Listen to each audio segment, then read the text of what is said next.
आं दा बिजनि बर' बाजार दंफैयो नैबे आदाया बिजनि बर' बाजाराव नैबेखौ सालायो आरोना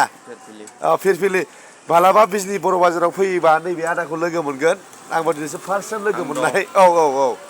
बिजनि बर' बाजाराव बे बेटारि गारि सालायो नैबेनो आदानि गारिया नैलाय दिनै फार्स्ट टाइम लोगो मोनबाय आंबो सिनाया आदाखौ आं दा माने फुख्लाबारियाव थांगासिनो दङ दा माने लामा आन्दायनायखाय नैबे आदानाव आं सोंबाय आरोना औ आदाखौ लोगो मोनबाय खिन्थाबाय ओरै थांनांगौ होननानै आदा खिन्थाबाय आं दा बिजनि बर' बाजार दंफैयो खुनु बेला आंबो फैफेराखै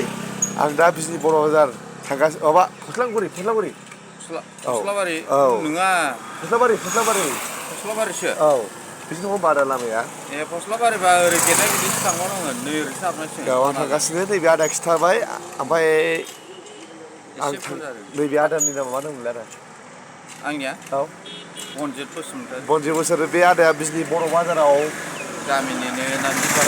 औ बेटारि गारि सालायो मालाबा फैबाय बायोबा नैबे आदानि गारियाव गाखो आरोना आं दा बाव दंफैयो नै आंनि गारियाव दंफैयो आं माने मोनसे जायगायाव थांदोंमोन माने लामा आन्दायनायखाय नैबे आदानाव आङो सोंबाय आरोना औ दे आदा गुड इभिनिं